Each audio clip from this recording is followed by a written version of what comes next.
Hello and welcome to Fearnhill School's Book at Bedtime. I'm Mr. Cherry, the caretaker, and I'll be reading the next section for you. So if you're sitting comfortably, I'll begin. What a pity it would stay, sighed the lorry, as soon as it was quite out of sight, and an old crab took the opportunity of saying to her daughter, "Ah, my dear, let this be a lesson to you, never to lose your temper." "Hold your tongue, Ma," said the young crab a little snappishly. "You're enough to try the patience of an oyster." "I wish I had our Dinah here." "I know I do," said Alice aloud, addressing nobody in particular. "She'll soon fetch it back."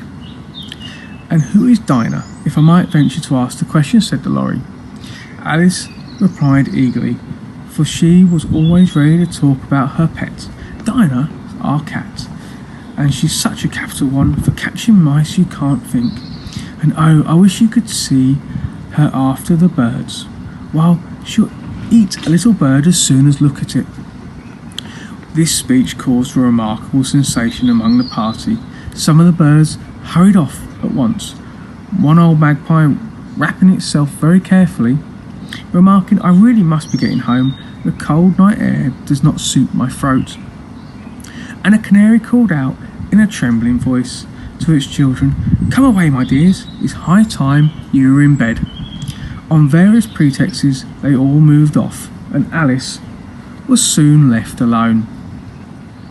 "I wish I hadn't mentioned Dinah," she said to herself in a melancholy tone. "Nobody seems to like her down here, and I'm sure she's the best cat in the world. Oh, my dear Dinah, I wonder if I shall ever see you any more." And here poor Alice began to cry, for she felt very lonely and low-spirited. In a little while, however, she began to hear a little pattering of footsteps in the distance, and she looked up eagerly, half hoping the mouse had changed his mind and was going back to finish his story. It was the white rabbit trotting slowly back again and looking anxiously about it as it went, as if it had lost something, and she heard it muttering to itself, "The Duchess, the Duchess! Oh, my dear paws! Oh, my fur and whiskers! She'll get me executed. As soon as ferrets are ferrets, where can I have dropped them, I wonder?"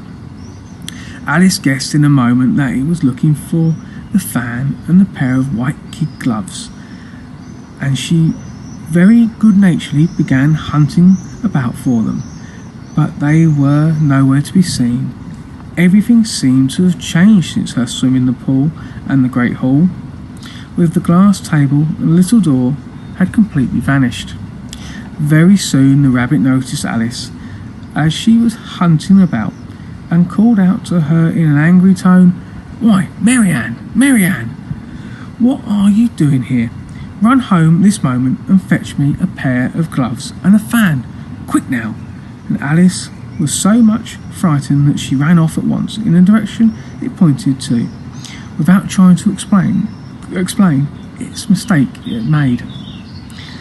"He took me for his housemaid," she said to herself as she ran. "How surprised he'll be when he finds out who I am. But I'd better take him his fan and gloves. That is, if I can find them." As she said this, she came upon a neat little house, on the door of which was a bright brass plaque with the name W. Rabbit engraved upon it. She went in without knocking and hurried upstairs in a great fear lest she should meet the real Marianne and be turned out of the house before she'd found the fan and gloves. "How queer it seems," Alice said to herself, "to be going messages for a rabbit.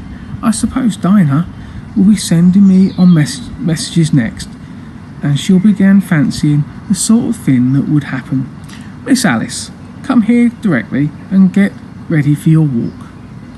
"Coming in a minute, nurse, but I've got to see that mouse doesn't get out." "Oh, I don't think," Alice went on, "that they'd let Dinah stop in the house if it began ordering people about like that." Thank you. And